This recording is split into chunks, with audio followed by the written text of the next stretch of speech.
Welcome back to new session. This is your PMP coach Anand. We are continuing with scope management knowledge area. This session will cover collect requirements process. The learning objective of this session are we'll start with the overview to understand what is collect requirement means. We'll go through collect requirement definition. We'll talk about what are the different types of requirement, ITTOs. We'll focus on some of the key tools and techniques like focus group meetings and facilitated workshop, as well as we'll talk about what do you mean by requirements document, what are the content of it, and requirement traceability matrix. And we'll do a quick review. Let's start with list of 6 processes in scope management knowledge area. So first process is plan scope management.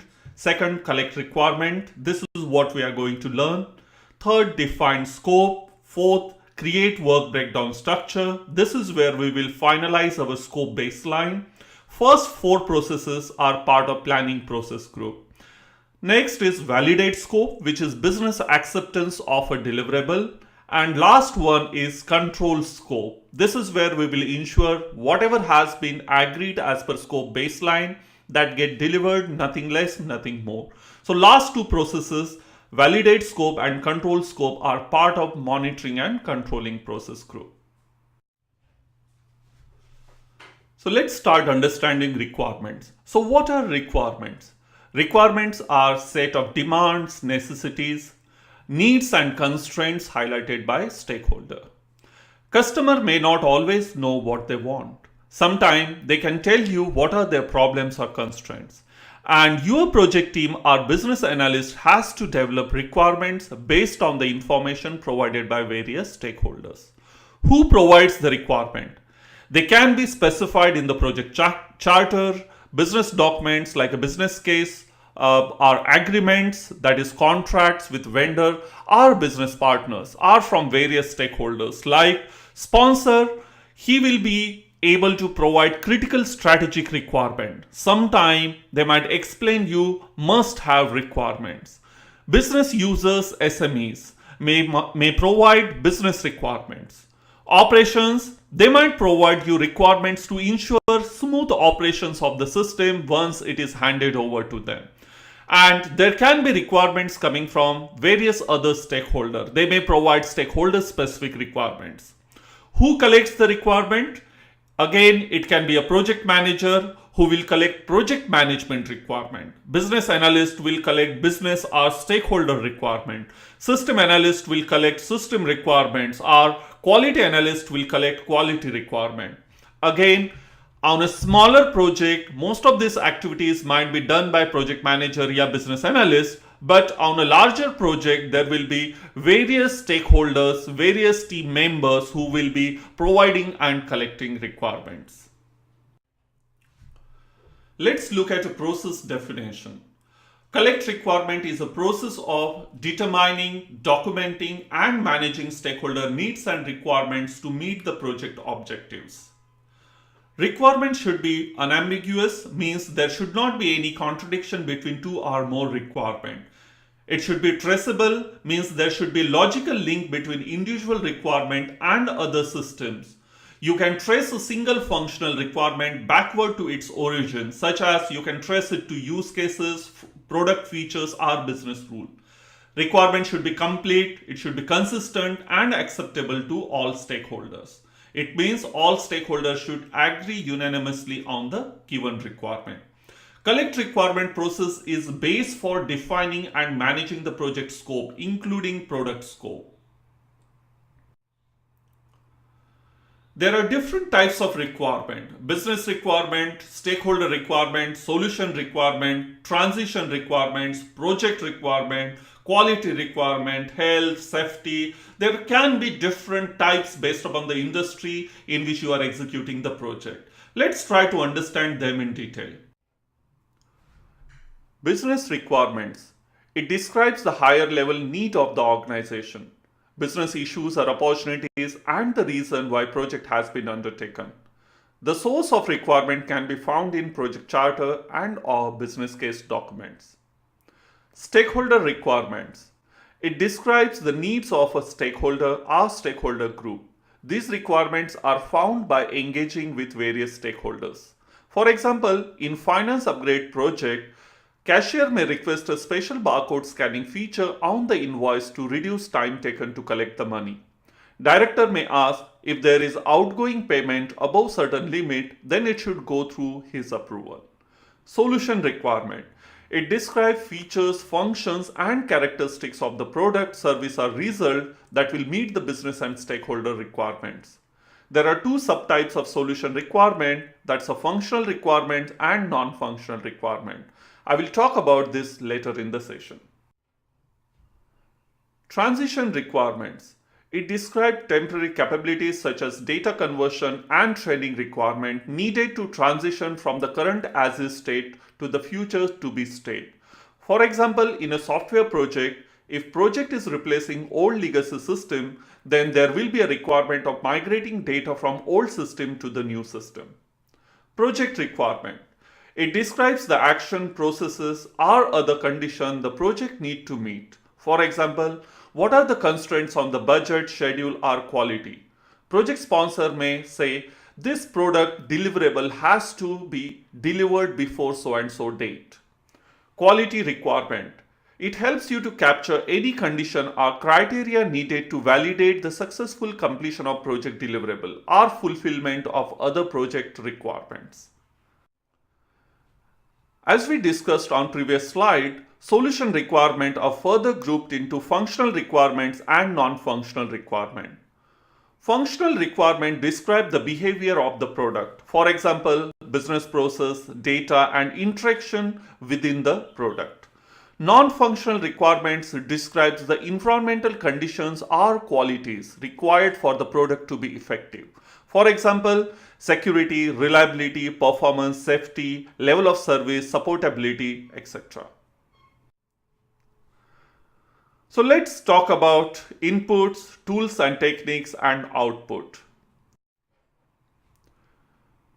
Inputs are project charter, project management plan, project documents, business documents, agreements, enterprise environmental factors, organizational process assets. Project charter. The project charter is the output of create project charter process. Project charter is essentially the seed of the project because it contains high-level information on the project. This is probably the first place to look for project requirement. It contains project objectives. Sometimes it may also contain product characteristics. Project management plan. The component of project management plan that are used as inputs are scope management plan. It will describe how collect requirement process need to be done. Requirements management plan. It contains information on how to handle the requirements. It explains what information need to be captured on requirement traceability matrix and how RTM will be used to track requirements throughout the project. Stakeholder engagement plan. Project manager need to discuss and gather requirements from various stakeholders. They will also help in elaborating requirements written in the project charter and the business case. So stakeholder engagement plan will give you information on who the stakeholders are and what is their current level of project engagement. Project documents which may be considered as input for this process are assumption log, lesson learned register, and stakeholder register. Assumption log contains high-level strategic and operational assumptions and constraints. Those are identified in the business case and flown into the project charter. These high-level assumptions will be updated during the process based on the discussions and further stakeholder agreements. Lesson learned register. It provides information on effective techniques for requirements collection, especially if an organization has already executed similar project in the past. Stakeholder register contains stakeholder information. Project manager can identify stakeholders, those who can provide information on the requirements or help in requirements elaborations. It also contains information on stakeholders' expectations and level of engagement with the project. Business documents. There are two business documents which are developed before the project charter is created: business case and benefit management plan. Business case contains purpose or objective of the project, business needs of the project, and the strategic alignment of the project. As you know, stakeholders always like to give lots of requirement. If you are building 3-star hotel building, they may give you 5-star hotel requirements. These business documents help stakeholders to focus on the project objectives and the original needs and the benefit identified during the business case process. What are the tools and techniques used in collect requirement process? Expert judgment, data gathering, data analysis, decision making, data representation. So first 5 techniques are regular techniques. Then we have context diagram and prototype. Let's look into each one by one. Expert judgment. Different experts will be consulted to capture the requirement based upon what category of requirement you are gathering. For example, technical experts will be needed for solution requirement. Project sponsor or top management can be consulted for business requirement, yes, some specific critical requirement. Quality experts may be consulted for quality requirement. Data gathering. Now there are various data gathering techniques which can be used, like brainstorming, interviews, questionnaire surveys, benchmarking, and focus group meetings. Let's look into each one by one. Brainstorming. A general data gathering and creativity technique that can be used to generate and collect multiple ideas related to project and project requirements. Meeting is generally held with the team members and selected experts. Idea generation and idea selections are a part of brainstorming session, while problem identification occurs before the session and implementation is a post-session activity. Interviews. This is an approach to elicit information from stakeholders by directly talking to them. PM will use pre-written spontaneous questions. Interviews are useful to obtain confidential information. For example, in our finance upgrade project, director is requesting to automate a business process in such a way that minimum human intervention is required, and this means it will result into reducing the department size. Now, this kind of information can be captured through one-to-one interviews. Interviews will be held with stakeholders such as subject matter experts for the solution requirement. For example, IT system architect or performance requirement may come from architect. Other project manager with experience on similar project for a project requirements. Sponsors or other top executives can be interviewed to gather high-level requirements and business requirements. Questionnaires and surveys. These are written set of questions designed to quickly accumulate information from large number of respondents. They are most appropriate when used with mixed audiences, when quick turnaround is needed, and the respondents are geographically dispersed. Subject matter experts, stakeholders, or experienced project managers can be surveyed to collect specific requirement. Please note that questionnaire and surveys are easier to manage and facilitate than focus groups. Benchmarking. It is a comparison between the proposed product and those of competitive organization. Benchmarking can be used to identify best practices, generate ideas for improvement, and provide a basis for measuring performance. For example, if you are building a hospital and one of the objectives mentioned in the project charter is about constructing a green building for hospital, then project team will collect green building requirement from relevant stakeholders, and they can compare proposed requirement with the green building standards like Euro, World Green Building Council standard, or US's Energy Star standard. Sometimes stakeholder or client may say build product according to some standard. For example, build a phone which can satisfy IP65 rigidity standard. In this case, project team will document requirement by referring to those standards documents.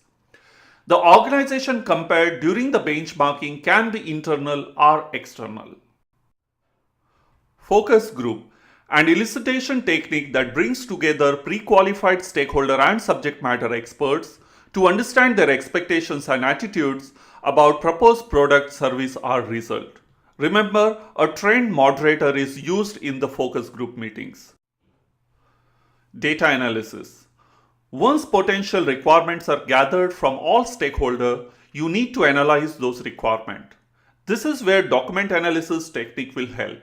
It will help you to elicit requirements by analyzing existing documentation and identify information relevant to requirements. There is a long list of documents that can be used in this analysis.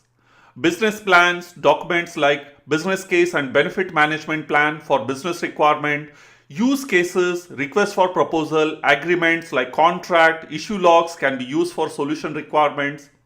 Current process flows, business processes, business rules repositories are interface documentation, policies and procedures for project requirements, regulatory documents for quality requirements. Decision making. We have seen this technique multiple times. Remember, this technique applies to any decision making process in the project. In this case, it is referring to decisions to deal with requirements.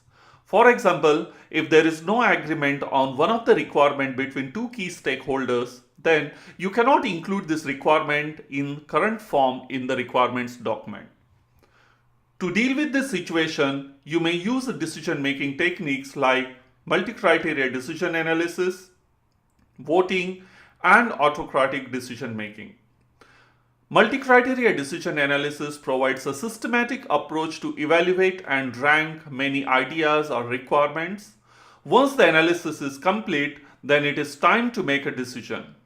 Voting is a collective decision-making technique and an assessment process having multiple alternatives. The decision might be based upon unanimity, where everyone agrees, majority, where more than 50% of members supports your idea, and plurality, where the largest block of votes in a group decides the outcome. And finally, autocratic decision making is the process where one individual takes a responsibility of making the decision for the group. Data representation. There are two techniques used here, affinity diagrams and mind mapping. Let's look at each. Affinity diagrams. It allows large number of ideas to be classified into groups for review and analysis. Affinity diagram technique takes the data that are generated in the brainstorming process and classify them into logical groups. You can use this technique when you have large volume of data to go through and you want to stimulate idea generation and new pattern of thinking. You can avoid this technique when the data sets available are small in numbers, maybe less than 15. Mind mapping. It takes ideas that are generated in the brainstorming process and then tie them together into mind map by commonality and can be categorized together. Technique is used for thinking through a complex problem, summarizing information, or sometimes note taking, to consolidate information from different research sources, or maybe to present information showing overall structure of your subject to key stakeholders. And finally, it also can help you to generate new ideas. Interpersonal and team skills. These tools and technique requires interpersonal and team related skills and usually use moderator or facilitator. These are nominal group techniques, facilitation, observation, conversation. Let's look into each one by one. Facilitation. These are focus sessions that brings key stakeholders together to define product requirement. Generally, cross-functional team members are involved. It can quickly define cross-functional requirements. It also helps in early issue discovery and resolution due to participation of cross-functional team. Technique can be useful for reconciling stakeholder differences. What are the benefits of this workshop? They are useful in building trust, foster relationship, and improve communication. The example of these focus sessions are joint application development, quality function deployment used in engineering, user stories, mostly used in information technology projects. Let's understand each of them in detail. Joint application design development are mostly known as JAD sessions. These are used in software development industry. It helps bring SME and development team together. Quality function deployment QFD, mostly used in engineering, for example manufacturing industry. This session can determine critical characteristics for a new product.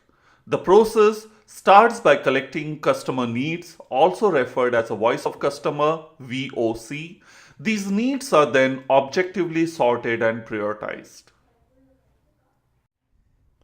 User stories used in agile project methodologies where required functionality of a product is described in the form of user stories. User story describes the stakeholder who benefit from the features, that's a role. What the stakeholder needs to accomplish, that's a goal. The benefit to the stakeholder, that's a motivation. Generally in the agile, project starts with a theme which get divided into epics, and each epic is divided into multiple user stories. Observation conversation. Let's start with the example. What happens when you ask any operations manager, is there any problem with your operations? Most of the time, answer will be no. Many people do their jobs automatically, so it may be easier to observe what they are doing rather than asking people to describe what they do. A lot of time, people cannot articulate processes or their requirement. Observation provides a direct way of viewing individual in their environment, performing their job and carrying out processes. You can generate ideas on a proposed new product or service by observing individuals or group using the current product or service and see how the process works and how they perform their job. Problem with this method is generally observer sees what he expects to see, and there can be horse run effect, which means there will be a short-term improvement in observing worker when worker knows that someone is observing him. Nominal group technique. It takes the ideas that were generated in brainstorming process and then rank them based upon the voting process. There are 4 steps to this process. Step 1, a question or problem is posted to the group. Each person generates and writes their ideas. Step 2, the moderator collects the ideas. He or she will arrange, write them on a flip chart or whiteboard. Step 3, each idea is discussed with the entire group. Step 4, voting is done to prioritize the idea. The highest scoring ideas are selected. Context diagram. It shows the business system in which the new product or service will operate. It also shows how people and processes interact and work together. Take a look at this context diagram of a payroll system. It shows scope and boundaries of a payroll system at a glance. It shows how employee and human resource department interact together with the payroll system. It also shows interaction between various components like insurance, banks, and other government entities. This is business-friendly diagram. There is no need of technical knowledge to understand this diagram. Prototypes. If you are not confident about the requirement or developing something new, then prototype can be used to gather requirements. A working model of expected product can be developed to get early feedback on these requirements. It's an iterative process. It goes through mock-up creation stage, user experimentation, feedback generation, and prototype revision. Process continues till enough feedback cycles are performed. Once the requirements have been collected, analyzed, prioritized, and decided, they are put into some sort of documentation. For example, in software development, document may be called as business requirement document, business specifications, or system requirement documents. After approval on the prototype, project is moved to design phase. Using collect requirement tools and technique, we have not just collected requirements, but analyzed and prioritized them. Now it's time to finally document the requirements. The output of collect requirement process are requirements documentation and requirement traceability matrix. Requirements documentation. It describes how individual requirements meet the business need for the project.